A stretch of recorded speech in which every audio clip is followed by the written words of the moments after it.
It's on here now. The goalkeeper's beat, and South Africa have done Shagger Sport 2010. ሰላም ጤና ይስጥልን እንደምናላችሁ የተከበራችሁና የተወደዳችሁ የሸገር ስፖርት ዊዝ አበበ ግደይ የዩቲዩብ ቻናል ቤተሰቦቻችን በያላችሁበት እጅግ አስደሳች ጊዜን እያሳለፋችሁ እንደሆነ ተስፋ እናደርጋለን። መልካሙን ሁሉም ለናንተ እንመኛለን። ታዲያ ይህንን ሸገር ስፖርት ዊዝ አበበ ግደይ የሚለውን የዩቲዩብ ቻናላችንን ሰብስክራይብ አድርጉት፣ የደውል ምልክቱን ተጫኑትና አዳዲስ ፕሮግራሞችን ስንለቅ መልእክት ይድረሳችሁ።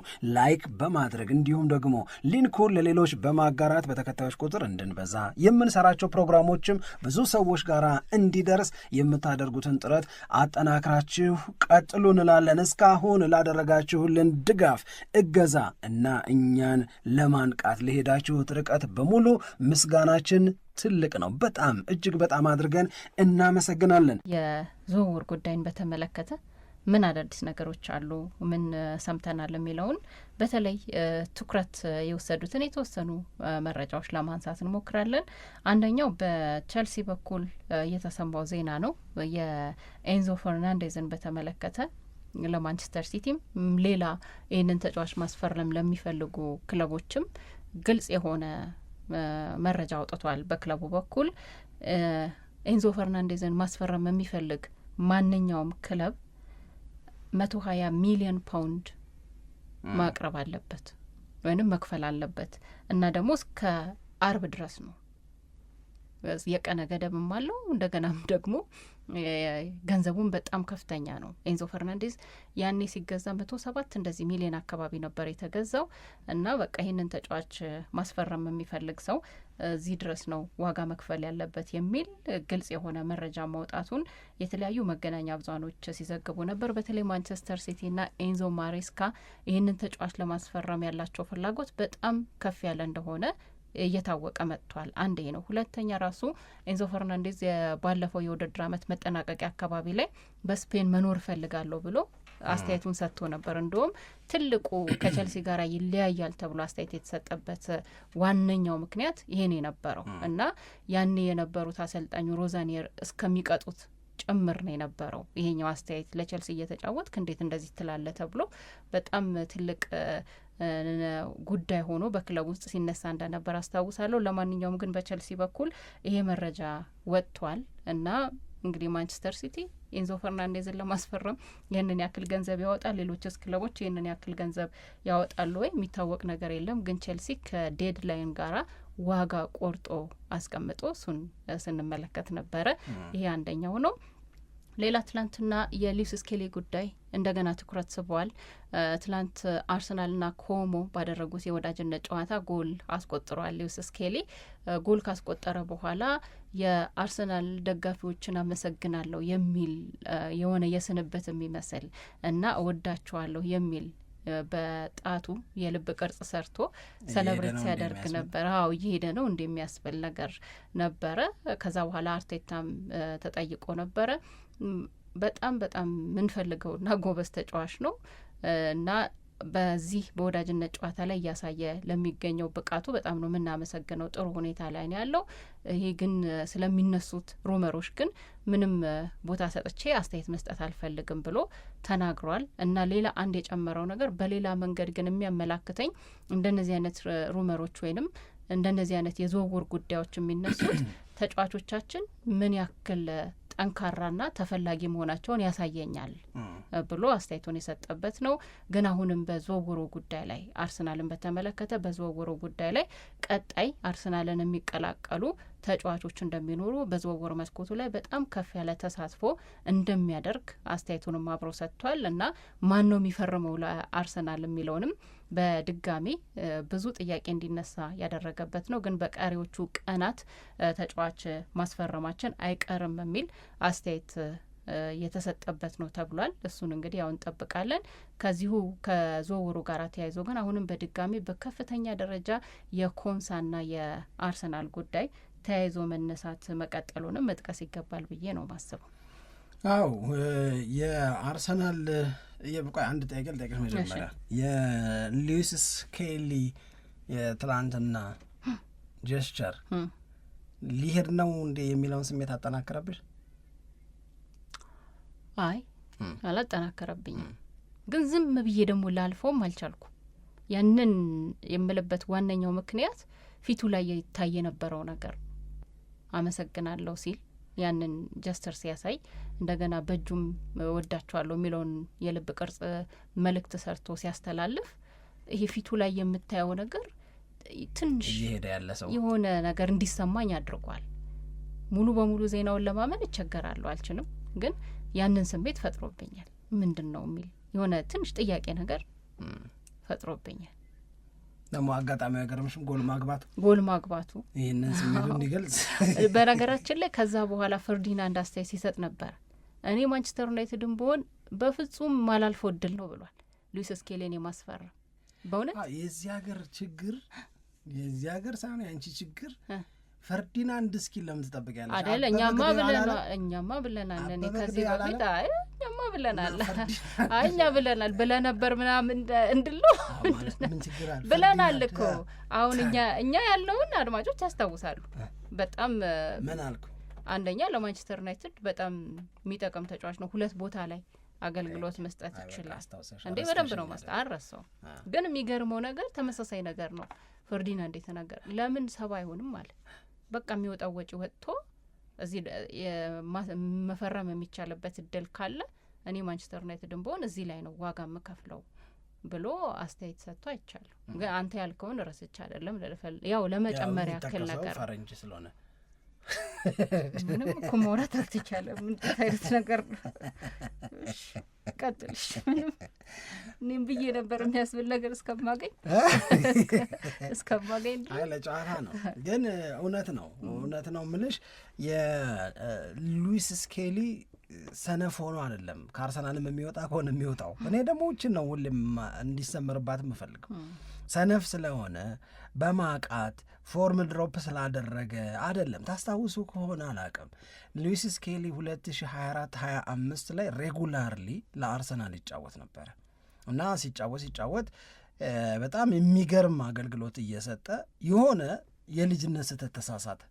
ያንን የልጅነት ስህተት ሲሳሳት ሊከላከሉለት የሚሞከሩ አሉ፣ መወቀስ አለበትም ያሉ አሉ። አብሮ ከእግር ኳስ ጉብዝናው በተጨማሪ ደግሞ እንደነዚህ ያሉ ነገሮችንም ማረቅ የእነ አርቴታ ስራ ነው ያለበት ብለው አስተያየት ምናምን ተሰጠ።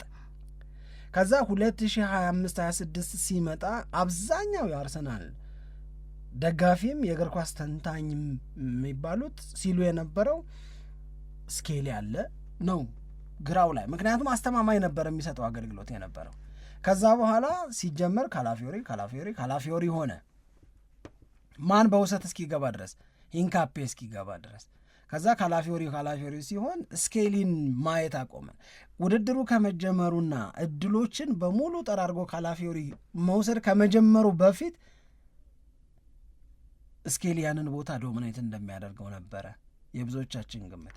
ከዛ ጋዜጠኞቹ ጠየቁት፣ አርቴታ ሲጠይቁት ስኬሊ ምን ነው ምናምን አለ። ስኬሊ ምንም አጉድሎ አይደለም አለ። እችን ነው ያው መጥቀስ የፈለጉት። ምንም አጉድሎ አይደለም፣ ካላፊዮሪ ብሶበት መጥቶ ነው አለ።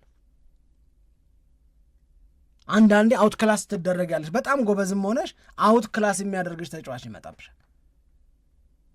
ስለዚህ ካላፊዮሪ ጨምሮ የመጣው በጣም ስለባሰ ነው እንጂ ስኬሊ ምንም ያደረገው ምንም ያጎደለው ፎርሙ ድሮፕ አርጎ ምናምን አይደለም አለ። ከዛ ሂንካፔ ሲመጣ ደግሞ ሂንካፔን ከዚህ በፊት በምንገልጸው መንገድ እንዳለን እንደገለጽን አድርገን ይቆጠርልንና ሂንካፔ ሌላኛው ኦፕሽን ሲሆን ነው ይሄ ልጅ አውትካስት እየሆነ የመጣው እየራቀ ቦታውን እየተነጠቀ የመጣው። እዛ ቦታ ላይ ድርቅ ላለበት ማንቸስተር ዩናይትድ ይሄንን ልጅ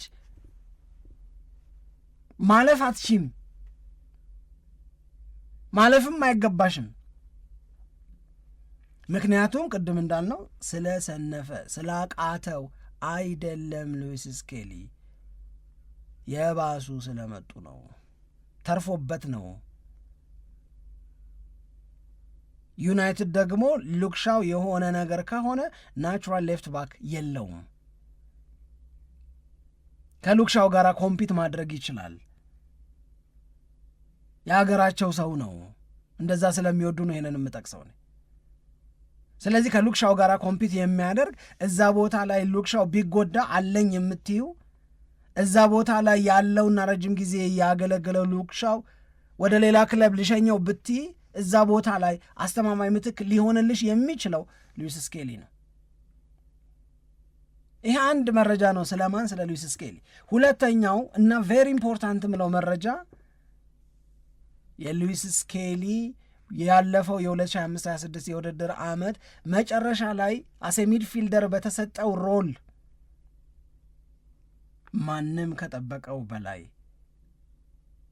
ፐርፎርም ማድረጉን ነው። እነማን እያሉ እነ ዙቢሜንዲ እያሉ እነማን እያሉ እነ ሜሪ ነው እያሉ እነማን እያሉ እነ ኢዜ ምናምን እያሉ አርቴታ እሱን አመነው። የታመነው ኢዜ አርቴታን አንገት የሚያስደፋ ነገር አላደርገው ኢንክሉዲንግ ለአርሰናል ብርቅ በሆነው ከ20 ዓመት በኋላ ለመጀመሪያ ጊዜ በተሳተፈበት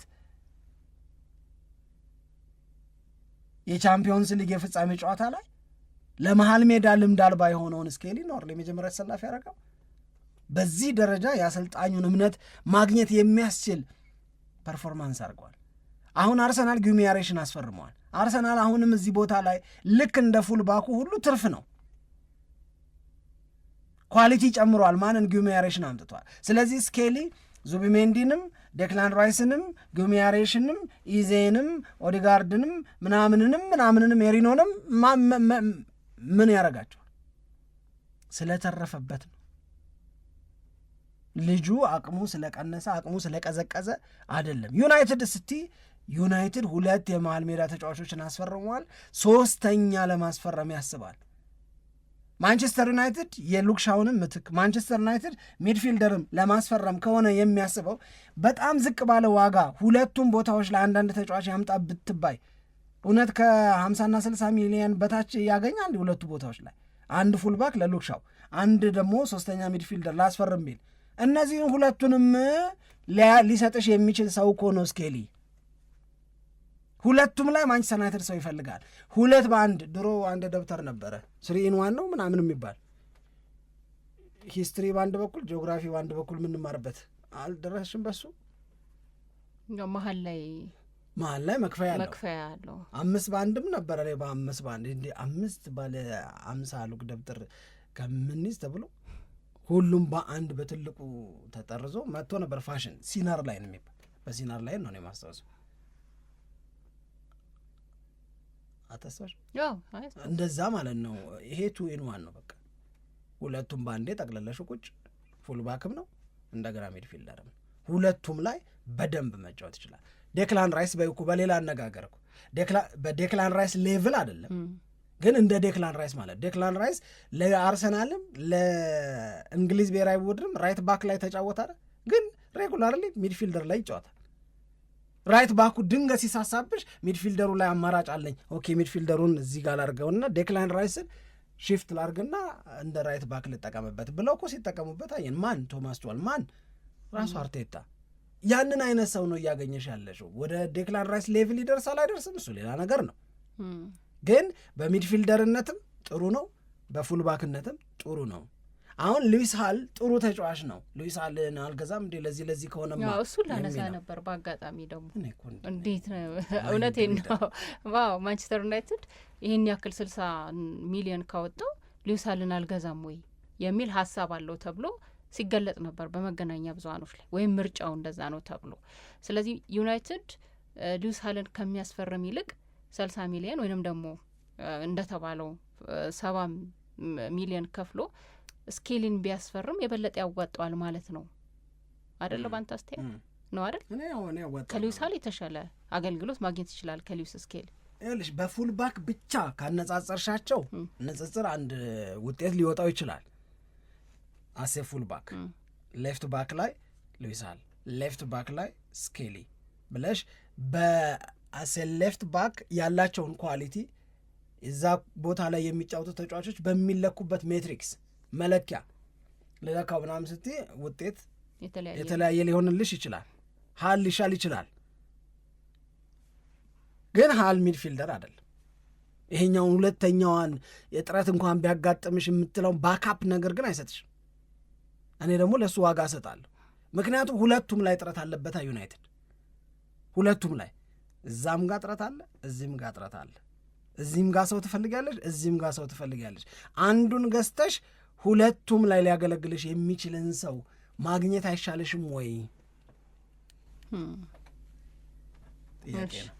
አይ ልክ ነው። ለዛ ነው የሊዩስ ስኬሊ አቬለብል ከሆነ እዛ ላይ ጨከን ማለት አለበት ዩናይትድ የሚለው አስተያየት በጣም ሊገዛን የሚችለው።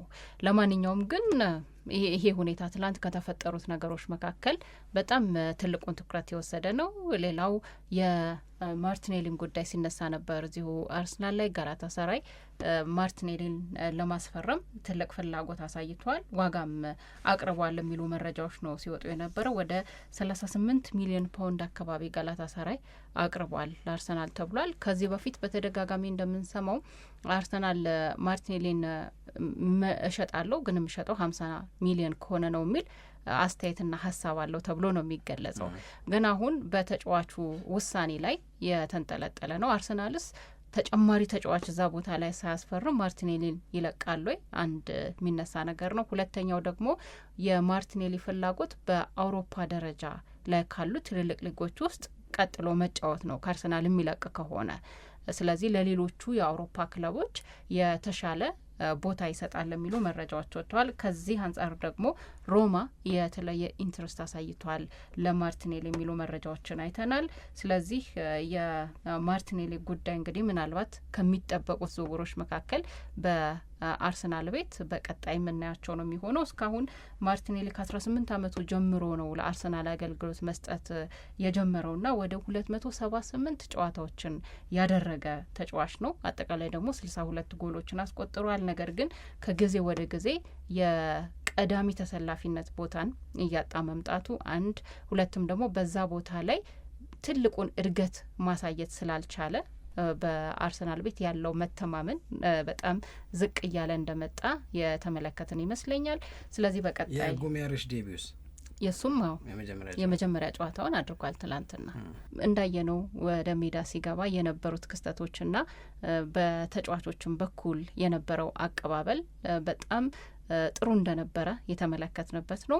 በቀጣይ እንግዲህ አርሰናል ከዚህ በኋላ ያው የኮሚኒቲ ሺልድ ጨዋታውን ነው የሚያደርገው ከማንቸስተር ሲቲ ጋራ። ይህ የሚጠበቅ ጨዋታ ነው። የውድድር አመቱን በዋንጫ ለመጀመር ሁለቱም አርሰናልም ማንቸስተር ሲቲም ትልቅ ፉክክር ያደርጉበታል ተብሎ የሚጠበቅ ነው። ስለዚህ ከጨዋታው ጋር በተያያዘ በቀጣይ በፕሮግራሞቻችን አንዳንድ ነገሮች ለማንሳት እንሞክራለን። ግን የቡድን መዋሃዱን ለመፍጠር እንደገናም የአዲስነት ስሜት እንዳይሰማው ጉማሬሽም ለማድረግ በፕሪሲዝን ወደ አርሰናል መጥቶ በፕሪሲዝን ጨዋታ ላይ መሳተፉ በጣም አሪፍ ነው ብለው አስተያየት የሰጡ ሰዎችም አሉ። ዩኮሬሽ ማያውቀው ጨዋታ እኮ ግራ ተጋባ አይደለ? ግራ ተጋባ። አዎ ግራ የመጋባት ስሜት አየውበት። አያውቀውም እንጂ የኮሚኒቲ ሺልድ የሚባል ውድድር አያውቀውም። እሁድ ከማንቸስተር ሲቲ ጋራ የሚደረገው ጨዋታስ እንዴት ታየዋለ ምናምን አሉት። ለምን ጨዋታው አለ የምሩን ነው አያውቅም። ያስታውቃል እንደማያውቅ። ለምን የወዳጅነት ነው አለ። አይደለም ኮሚኒቲ ሺልድ ነው። ምነው ኮሚኒቲ ሺልድ አለ። አያውቅም። ምንም የሚያውቀው ነገር የለም። እና ያንን አስረዱት። ከዛ ደስ ያለኝ አራዳ ስዊድናዊ ነው። አራዳ በሻ እንዳለው ነው። አራዳ ስዊድናዊ ነው። እጥፋልና ያው እንደሚታወቀው ማንቸስተር ሲቲ ብሎ ቀጠለ። ከዛ በኋላ ነው ከማንቸስተር ሲቲ ጋር ፍሬንድሊ የሚባል ጨዋታ የለም ምናምን እና በትልቅ ፍክክር ነው የምናደርገው ብሎ አስተያየት የሰጠው። ይሄም አንድ ነው። አንድ ግን ዩናይትድ ላይ ዜና ወጥቶ አይቼ ነበረ። ግን በሌላ ይሄ ርዕሱን የበለጠ ሰፊ አድርገ ነው በሌላ ቀን ፕሮግራማችን ላይ ብንነጋገርበት ደስ ይለኛል። ግን አሁን ዜናውን ለመንገር ያክል ኒውካስትል ዩናይትድ ባሌባን ለማስፈረም ጥረት እያደረገ ነው ወይንም ደግሞ ማስፈረም ከሚፈልጋቸው ተጫዋቾች መካከል ዝርዝር ውስጥ አካቷል የሚለው መረጃ ወጥቷል። እና ይሄ ዩናይትድን በተመለከተ የሚሆንበት ዋነኛው ምክንያት ዩናይትድ ያው ባሌባን በሚፈልግ ጊዜ ፒክ እንደሚያደርገው ነው ከዚህ በፊት የሚወጡ መረጃዎች የምናየው። ምክንያቱም ባሌባም የማንቸስተር ዩናይትድ ተጫዋች መሆን በጣም ፍላጎቱ ነው። ዩናይትድም ደግሞ ይህንን ተጫዋች ሲከታተለው የቆየው ለረጅም ጊዜ ነው። ምናልባት በዚህኛው የዝውውር ጊዜ ላይ ነገሩ ትንሽ ጋብ እንዲል ያደረገው የሆነ የማንቸስተር ዩናይትድ እና የባሌባ ስም በተደጋጋሚ መነሳት በጀመረበት ጊዜ ያጋጠመው ጉዳት ነው እና ለጊዜው ዩናይትድ ራሱን ከዚህኛው ዝውውር በተወሰነ መንገድ ገታ እንዳደረገ መረጃዎች ሲወጡ አይተናል። አሁን ግን ኒውካስቴል ዩናይትድ ያው ቶናሊን እንደዚሁም ደግሞ ጉማሬሽን በመሀል ክፍል ላይ አጥቷል። እነዚህ ትልልቅ ተጫዋቾች ናቸው። እነዚህን ተጫዋቾች ለመተካት ደግሞ የበለጠ ፈጣን ጎበዝ ተጫዋች ይፈልጋል እና ከነዛ ተጫዋቾች መካከል በቀዳሚነት ሊያስፈርመው የሚፈልገው ባሌባን ነው የሚሉ መረጃዎች እየወጡ ነው። ያው ከነዚህ ተጫዋቾች ሽያጭ ያገኘው ገንዘብ አለ። በገንዘብ ረገድ ነገሩ የሚቋጭ ከሆነ የተሻለውን እድል ለኒውካስል ዩናይትድ የሚሰጡ ሰዎች አሉ ባሌባን በማስፈረም። ግን አሁን ባለው ሁኔታ የባሌባ ጉዳት ምን ያክል ጊዜ ከሜዳ ያርቀዋል፣ እንደዚሁም ደግሞ ፍላጎት ውስጥ ምንድን ነው የሚለውን ጥርት ባለ መንገድ መረጃዎች አልወጡም። የወጣው ነገር ኒውካስል ዩናይትድ እዚህ ላይ ስራ እየሰራ መሆኑን የሚያመላክት ነው እና ለዩናይትድ ምን ማለት ነው መዘግየት? አሁን ውይይት ብናደርግበት ሰፋ ያለ ጊዜ ወስደን ብዬ የማስበው እንደነዚህ አይነት መዘግየቶች ዋጋ ሊያስከፍሉ ይችላሉ ወይ? በቃ የራሴ ነው ብለህ ካሰብከው በኋላ ለምንድን ነው ይህንን ጥያቄ እንዲነሳብኝ ያደረገው? በዚህኛው የዝውውር መስኮት ላይ ኤክስፔሪየንስ አለን ሁለት፣ ለዛውም አንደኛው የኤሊየት አንደርሰን ጉዳይ ነው፣ ሁለተኛው ደግሞ የማቲያስ ፈርናንዴዝ ጉዳይ ነው። የዩናይትድ ተጫዋቾች እንደሚሆኑ የተረጋገጠ ይመስል ነበር እና እነዚህ ተጫዋቾች በጊዜ ባለመቋጨቱ ነው ዝውውሩ ከዩናይትድ ያመለጡት የሚል ሀሳብም አብሮ ሊነሳ ይችላል እና መዘግየት አንዳንድ ጊዜ የተለየ ዋጋ ሊያስከፍል ይችል ይሆን ወይ? መዘግየት ዋጋ ያስከፍላል። አሁን ማንቸስተር ዩናይትድ በመዘግየት የሚከፍለው ዋጋ ግን ያለ አይመስለኝም። ወይም የማንቸስተር ዩናይትድን አሁን የጠራናቸውን አማራጭ ተጫዋቾች በተመለከተ እኔ እንደ መዘግየት አልወስደውም። ለምን ብትኝ ሲጀመር የመጀመሪያዎቹ ምሳሌዎች ላይ ትንሽ የእኔ አረዳድ ወይም ነገሩን የተቀበልኩበት መንገድ የራሴ የተለየ ነው ስልሽ፣ ለምሳሌ ኤሊየት አንደርሰንን ለማጣቱ ማንቸስተር ዩናይትድ መዘናጋት ያመጣው ነው ወይ ነው እንደዛ ነው የምንወስደው ወይስ የፕራይስ ኮምፒቲሽኑ አስፈላጊ አይደለም ብሎ መባመኑ ነው? ኤሊየት አንደርሰንን ማንቸስተር ሲቲ እንደሚፈልገው ከታወቀ እኮ ቆይቷል። ማንቸስተር ዩናይትድም ይፈልገዋል።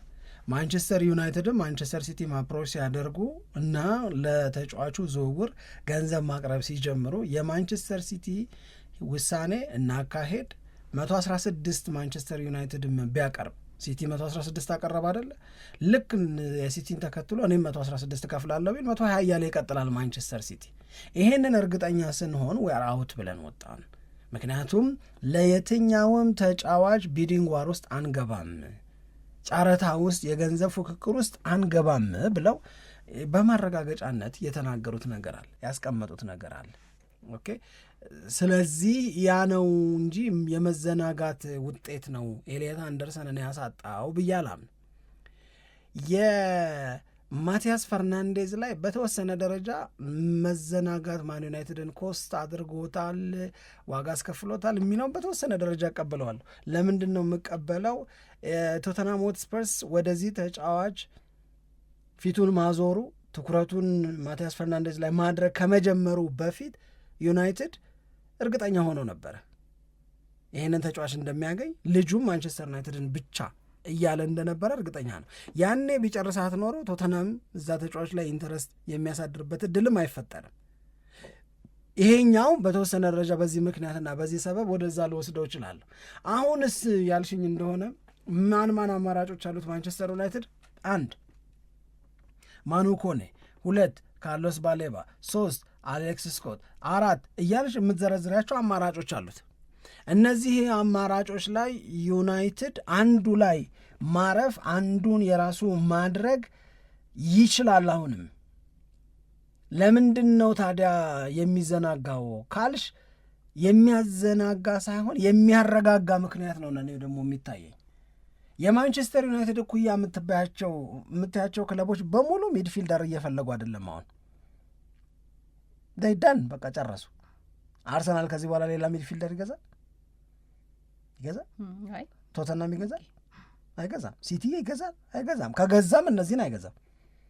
እነዚህ ማንቸስተር ዩናይትድ የለያቸው ማንቸስተር ዩናይትድ ኢንተረስት ወይም ፍላጎቱን ያሳደረባቸው ተጫዋቾች በየትኛውም ትልቅ ክለብ ፉክክር ውስጥ አይደለም ያሉት። አሌክስ ስኮት ነበረ ለብቻው በዛ ረገድ ሊገለጽ የሚችለው፣ ምክንያቱም አሌክስ ስኮትን ሊቨርፑልም ይፈልገዋል።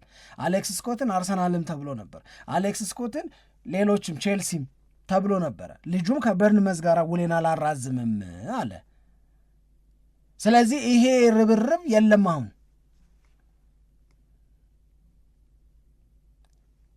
ስለሌለ እነዚህ ተጫዋቾች ደግሞ መቀላቀል የሚፈልጉ ትልልቆቹን ነው። ትልልቆቹ ደግሞ በሚድፊልደር ላይ ስራ ጨርሰዋል። ስለዚህ ዩናይትድ የሚያረጋጋ እንጂ ወይም እየተረጋጋ ነው እንጂ እየተዘናጋ ነው ማለልሽ ለዛ ነው። ምናልባትም የአሌክስ ስኮት ብቸኛው ካንዲዴት ማንቸስተር ዩናይትድ ሊሆን ይችላል። አሁን ኤኒታይም ስትራይክ ሊያደርገው ይችላል። በቃ እንትኑን ዲሉን ኤኒታይም። የባሌባን ደግሞ በተለየ መንገድ የማየው ለምሳሌ አሁን ለአሌክስ ስኮት ለአንድ የምጨምርልሽ ነገር ትልልቆቹ ክለቦች ሚድፊልደር ላይ ያላቸው ፍላጎት በአንድ ወይም በሌላ ምክንያት ዳውን ነው፣ እየቀነሰ መጥቷል። አንድ በልኝ። ሁለተኛው የማንቸስተር ዩናይትድ እና የበርንመዝ ድርድር አስጨናቂ የሚሆነው ለበርንመዝ ነው። ለምን? አሌክስ ስኮት ከበርንመዝ ጋር ውሌን አላድስም ብሏል። ውሉን የማያድሰው ይሄ ተጫዋች ከበርንመዝ ጋር ያለው ኮንትራክት ስንት ዓመት ቀርቶታል? 2 ዓመት። ስለዚህ ይህንን ተጫዋች ለመሸጥ የመጨረሻው የተሻለ እድል መቼ ነው? አሁን ለመሸጥ የምትወስኝ ከሆነ ለመግዛት ያለሽ የተሻለ አማራጭ ማን ነው? ማንቸስተር ዩናይትድ ነው። ማንቸስተር ዩናይትድ ለምን አይረጋጋም ታዲያ? ባርጌኒንግ ፓወር ወይም በድርድሩ ላይ ጫና የማሳደር አቅም አለው። ልጁ ውሉን ሊያድስ እንደሚችል የሚታመን ቢሆን ኖሮ መፍጠን እንላለን፣ የሚያረጋጋ ነገር በርንመዝ እንዳያገኝ። አሁን ግን በርንመዝ ይህንን ልጅ አሁን ነው በተሻለ ዋጋ ሊሸጠው የሚችለው። ኔክስት ሲዝን ላይ ፍሪ ኤጀንት ሆኖ ሊመጣ ነው። ይህንን አይፈልግም። እነዚህ ሁለት ነገሮች ፈላጊ ክለቦች መቀነሳቸው፣ ልጁ ውል አላድስም ማለቱ ለመሸጥ የተሻለው ጊዜ አሁን ስለሆነ ዩናይትድ አሌክስ ስኮት ላይ ነው እየተዘናጋ ነው ብዬ አላስብም። በርንመዝ ትንሽ ይጨነቅ። ግን እኮ አሁን በማል እየገቡ ያሉት ክለቦች ትልልቅ የሚባሉት ስራቸውን የጨረሱ ክለቦች እኮ አይደሉ። እንደ ኒውካስትል ነው እኮ እነዚህ አያስፈሩማ። የልጆቹ ፍላጎት ደግሞ አላ። አሁን ለዚህ እኮ ነው የማንቸስተር ገንዘብ አላ ዋቴቨር ገንዘብ እኮ ሊኖር ይችላል እኮ እንደ ቶትናም እንደሆነው አይነት አይከፍልም። እንደዛማ አይከፍልም። ለአሌክስ ስኮት አሁን በርንመዝ ይከፈለኝ የሚለውን 70 ሚሊዮን ይከፍላል? አይከፍልም። አሁን እኮ በዩናይትድ እና በአሌክስ ስኮት መካከል ዝውውር ውስጥ አሁን ያላለቀው በርንመዝ ክችች ስላለ እኮ ነው። ምን ብሎ ይሄን ያህል ብሎ ማለት አሁን ይሄ የኔ መረዳት። የባሌባ ደግሞ ከዚህም ደግሞ የተለየና የባሰ ነው ጭራሽ። ምክንያቱም ካርሎስ ባሌባ መቀላቀል የሚፈልገው ማንቸስተር ዩናይትድን ብቻ ነው። ምክንያቱም ማንቸስተር ዩናይትድ ለዚህ ተጫዋች ዝውውር እየተጠየቀ ያለውን ከብራይተን የዝውውር ዋጋ ኒውካስል ይከፍለዋል ብዬ ነው ያላምን። ካርሎስ ባሌባ አሁን ደወለ ብላ ፍቅረኛዋን እንደምትጠብቅ ልጃገረድ ቁጭ ብሎ የሚጠብቀው ማንቸስተር ዩናይትድን ካልሆነ ጥለፈኝ። የምሬ ነው የምነግርሽ። በዛ አይነት ከፍተኛ የሚባል መፈለግ ላይ ነው ያለው ማንቸስተር ዩናይትድን መቀላቀል። ምክር አይሰማ፣ ሌላ አማራጭ አይሰማ ምናምን። የእኔ አረዳድ ዩናይትድ ለመረጋጋት ከበቂ በላይ ምክንያት አለው። መረጋጋት ውስጥ ጉዳት የለም ወይ ብባል ግን ሊኖር ይችላል። ምክንያቱም ቶሎ ገዝቷቸው ቶሎ የቡድን ጓደኞቻቸውን ተቀላቅለው የዝግጅቱ አካል ሆነው ፍሮም ዴይ ዋን ሰርቪስ መስጠት የሚችሉበት ነገር ቢኖር ላለሁ እንደ ለመግዛት ይወስን እንጂ እኔ እቺ ማውንት አለልኝ የሚለውን ይተው እንጂ ማንቸስተር ዩናይትድ ኒውካስል ጠየቀ፣ ኒውካስል እንደዚህ አለ ብሎ እንቅልፍ የሚያሳጣ ነገር አለው ብዬ አላምንም። አልተዘናጋም። በመረጋጋት ውስጥ አድቫንቴጁን እየፈለገ ነው። የእኔ መረዳት ነው። ሪዮ ፈርዲናንድ ሲለው ትዘቅሱታላችሁ።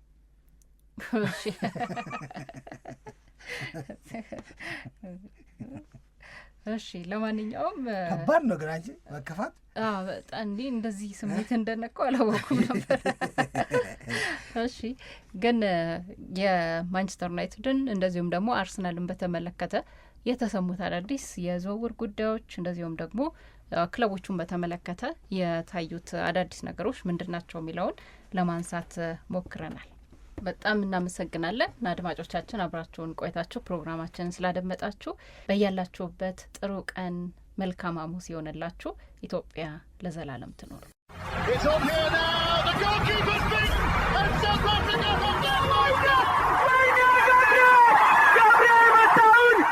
Trigger Sport 2010